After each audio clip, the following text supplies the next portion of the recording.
illegal Catalan referendum and the police violence that was caught on camera triggered the biggest political crisis Spain had seen in decades.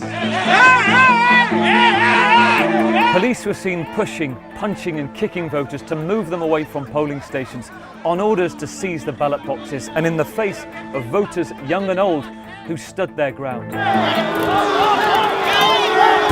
2 million people cast their vote, a quarter of all Catalans, yet many more stayed away, refusing to acknowledge the illegal referendum and urging unity. A year on, what did it all achieve?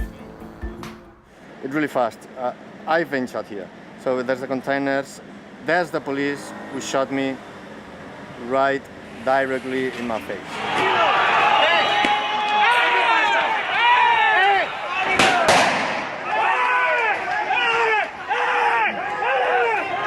When I was shot, I was scared, not angry, but yet disappointed. So that makes all these things, makes the shot, makes it bigger. Tell me about the last year and what that's been like for you. Last year, it's a lost year for me.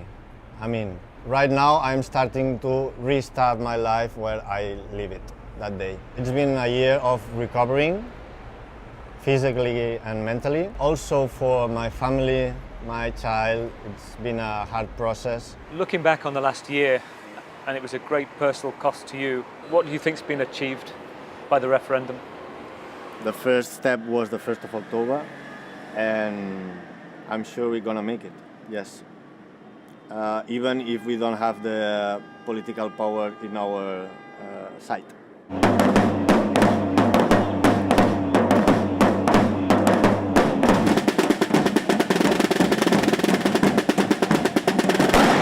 The police violence was criticised internationally.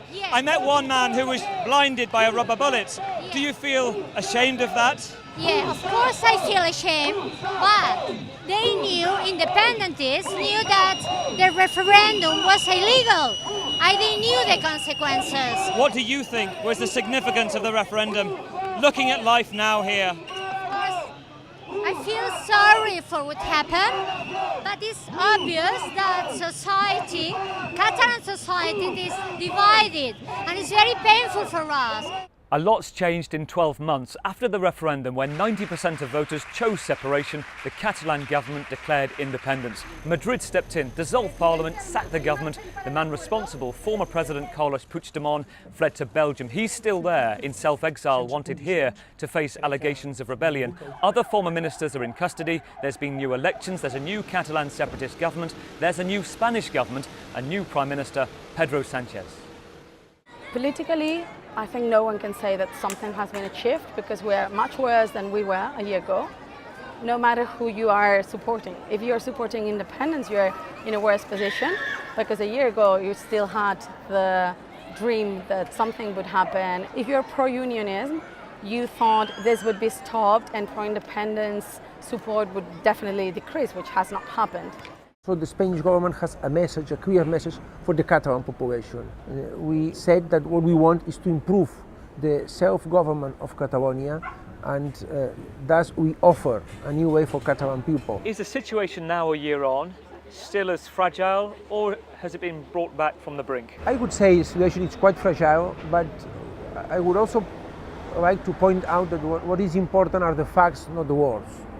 So up to now, the new Catalan government hasn't made any fact that breaks the rule of law. He stayed in France because he had a son that was... You could end this political crisis. The socialist government say they're offering you a referendum on greater autonomy, but you're saying no. It's in the hands of the socialist government to show that the situation is new by pulling back all charges against the former Catalan government, having exiles back at home and having political prisoners out of prison.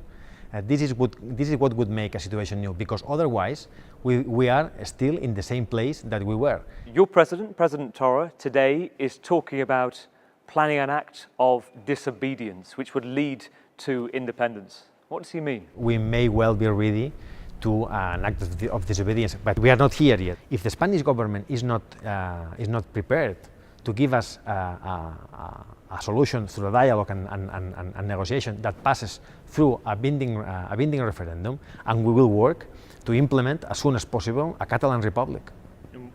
How would you do that? We'll do it.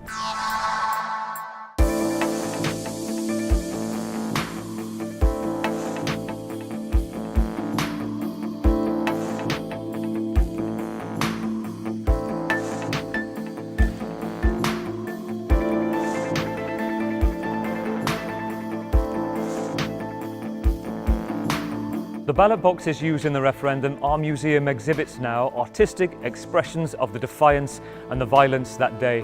And polls suggest that there hasn't been an increased appetite for independence, or a lesser one, that people are split roughly 50-50. And now there are new governments, new words, but the same entrenched opposing positions. And the painful memories of last year has left an element of bitterness and a fragile and divided atmosphere 1 year on.